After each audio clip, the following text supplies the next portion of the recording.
St. Patrick is the patron saint of Ireland, and we celebrate his feast day on the 17th of March every year. St. Patrick was born in Britain, and when he was 16 years of age, he was kidnapped from his home and was shipped off to Ireland, where he became a slave herding sheep. He was held in slavery for a number of years before one night he had a dream. This dream was from God, and he told St. Patrick that there was a ship ready for him to take so that he could return home. And so he was finally able to escape his master and return home.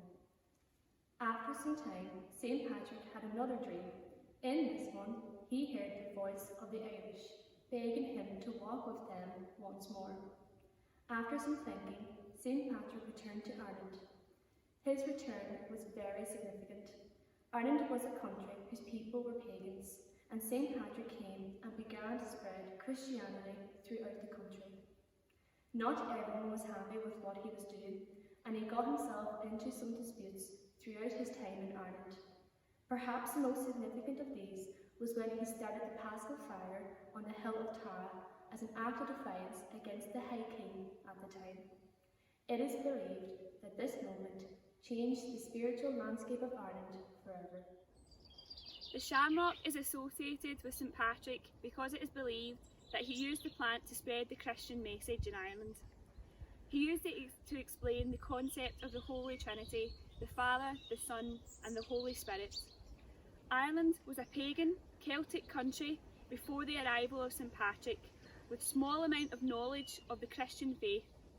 St. Patrick was able to incorporate some of these pre-existing Irish beliefs and symbols into his teaching about Christianity, such as the Celtic cross. Thy children now exiled on many a shore shall love and revere thee till time be no more, and the fire thou hast kindled shall ever burn bright, its warmth undiminished, undying its light, its warmth undiminished, its warmth undiminished, its warmth undiminished, undying its light. There are many legends that surround St. Patrick, and here are some of them.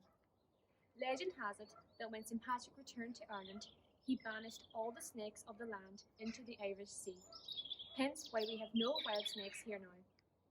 One legend has it that St. Patrick raised many people from the dead, and the number is believed to be 33. Another has it that when he prayed for the provision of food for hungry sailors travelling through dreary and empty land, miraculously a herd of pigs appeared and the men were saved from dying of hunger. And another legend has it that St. Patrick carried a walking stick made of wood from the ash tree.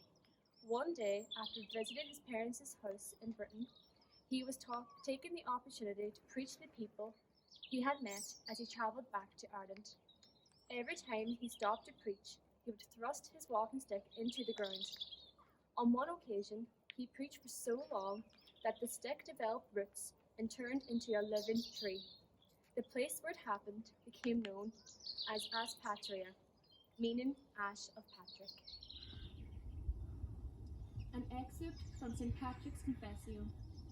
After I arrived in Ireland, I tended sheep every day and I prayed frequently throughout the day.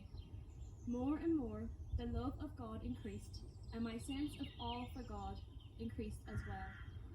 My faith grew, and my spirit was moved, so that in one day I would pray up to 100 times, and at night perhaps the same. I even remained in the woods and on the mountain, and I would rise to pray before dawn in snow and ice and rain. I never felt the worse for it, and I never felt lazy. As I realise now, the Spirit was burning in me at that time. Ever bless and defend the sweet land of our birth, where the shadow